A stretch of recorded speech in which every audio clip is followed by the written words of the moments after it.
Hello everyone, welcome to my channel Learn English with Miss Neha. Thank you very much for subscribing my channel, and also you commented about that a few of our subscribers want spoken English. So today onwards, the continuation of this topic, I will go to discuss about the spoken English classes also. As early as possible, I will enter into the spoken English classes also. Please continue to listen my classes and develop the skills. Today's topic is, first of all, we have to know about English language. English language అంటే ఏంటి, అసలు అది ఎక్కడి నుండి వచ్చింది? మనం నిన్న క్లాస్లో చెప్పాను నేను ఇంటర్నేషనల్ లాంగ్వేజ్ అని. So here what is English language? English language is an Indo-European language in the west Germanic language groups. See here, English language అనేది ఇండో యూరోపియన్ లాంగ్వేజ్ గా నుండి వెస్ట్ జర్మనిక్ లాంగ్వేజ్ గ్రూప్ నుండి తీసుకోబడింది. Indo European అంటే ఏంటి? Indo European family of languages spoke in most of Europe. ఇక్కడ Europe continent లో కొన్ని ఫ్యామిలీస్ అంటే కొంత గ్రూప్ ఆఫ్ పీపుల్ ఏవైతే లాంగ్వేజెస్ ని మాట్లాడారో వాటిని అన్నిటినీ మనం ఇక్కడ ఇంగ్లీష్ లాంగ్వేజ్ లో ఇంక్లూడ్ చేసి మాట్లాడటం జరుగుతుంది. ఇది అసలు origin of English language. Next modern English లోకి వస్తే, modern English widely considered to be in the lingua franca of the world. So world లోనే ఇది lingua franca of the world గా కన్సిడర్ చేస్తున్నారు ఇంగ్లీష్ ని. లింగ్వా ఫ్రాంకా అంటే ఏంటి అనేది చెప్తాను. ఫస్ట్, ఇంగ్లీష్ అనేది ఒక స్టాండర్డ్ లాంగ్వేజ్ అయిపోయింది వరల్డ్ వైడ్ గా. Coming to the variety of fields, ఇక్కడ మనం ఏ రంగాలలో గనక ఫీల్డ్స్ లో చూసుకుంటే ఈ లాంగ్వేజ్ ఇంగ్లీష్ లాంగ్వేజ్ అనేది ఇంక్లూడ్ అయ్యిందంటే, ఫస్ట్ జాబ్స్ లో చూసుకుంటే కంప్యూటర్ కోడింగ్, ఇంటర్నేషనల్ బిజినెస్ చేయడానికి కానీ, అండ్ హయ్యర్ ఎడ్యుకేషన్ చేయడానికి కానీ, అదర్ కంట్రీస్కి వెళ్ళి కానీ లేకపోతే ఇక్కడ నుండి చేయడానికి కానీ ఏమైనా కూడా ఈ ఇంగ్లీష్ లాంగ్వేజ్ అనేది, మోడర్న్ ఇంగ్లీష్ అనేది చాలా ఇంపార్టెంట్ అయిపోయింది.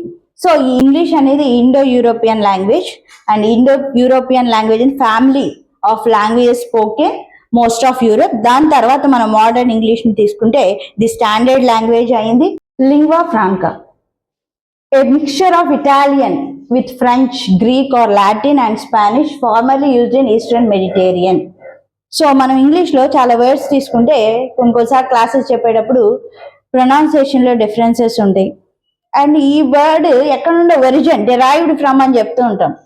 సో సపోజ్ ఫర్ ఎగ్జాంపుల్ ఇక్కడ చూసుకుందాం, ఎడ్యుకేషన్ అనే వర్డ్ ఉంది, అది లాటిన్ నుండి తీసుకోబడింది, అది దాని యొక్క ఒరిజిన్ అనమాట. డిరైవ్డ్ కూడా అనొచ్చు, ఒరిజిన్ అని కూడా అనొచ్చు. ఈ ఎడ్యుకేర్ అనే మీనింగ్ ఏంటంటే, యాక్చువల్ లాటిన్ లో ఎడ్యుకేషన్ ని ఎడ్యుకేర్ అంటారు. And educate means lead out or bring forth. So ఆ ఎడ్యుకేషన్ అందరికి అందించడం లేకపోతే తీసుకురావడం, అందరిలోకి తీసుకురావడాన్ని ఎడ్యుకేర్ అంటాం అనమాట. ఇలా ఈ డిరైవ్ అయిన వర్డ్స్ అన్ని కూడా ఈ mixture of Italian family, that is French, Greek, Latin, Spanish and some are used in Eastern Mediterranean. And this is about the English language. It is Indo-European language. And next, modern language.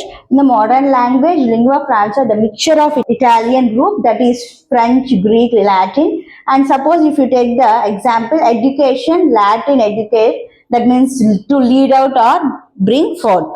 So English language గురించి మాట్లాడుకున్న తర్వాత ఈ English language ని మనం ఎలా communicate చేసుకోవాలి? So the ability of communication in English builds connections and mutual understanding between across the world. మన world ఉన్న ప్రతి ఒక్కరితో మనం కనెక్ట్ అవ్వాలంటే మనకి మ్యూచువల్ కనెక్షన్ గా ఒక కమ్యూనికేషన్ బిల్డ్ చేసుకోవాలి అంటే కనుక మనకి ఇంగ్లీష్ లాంగ్వేజ్ అనేది కంపల్సరీ యూజ్ అయిన language. Without English language we cannot communicate or build rapport with others. Mutual understanding, ఇప్పుడు సపోజ్ మనం ఫారిన్ కంట్రీస్కి వెళ్ళాం, అక్కడ మనకి తెలుగు వాళ్ళు లేరు, మన భాష మనం మాట్లాడుతూ ఉంటే వాళ్ళకి అర్థం అవుతుందా? లేదు. వాళ్ళకి వచ్చిన ఇంగ్లీష్ మనకి రాదు, వాళ్ళది మనకు అర్థం కాదు. సో మ్యూచువల్ గా ఇద్దరికి ఇంగ్లీష్ వచ్చి ఉంటే కనుక, ఇంగ్లీష్ లాంగ్వేజ్ ఉంటే కనుక వాళ్ళు చెప్పేది మనకు అర్థం అవుతుంది, మనం చెప్పేది వాళ్ళకి అవుతుంది. సో బేసిక్ గా మనకి కమ్యూనికేషన్ అనేది మెయిన్ గా బిల్డ్ చేసేది English language. These are 4 skills. ఈ స్కిల్స్ని మనం నెక్స్ట్ క్లాస్లో డిస్కస్ చేసుకుందాం. Without these skills we can't develop English language ourselves. Thank you everyone.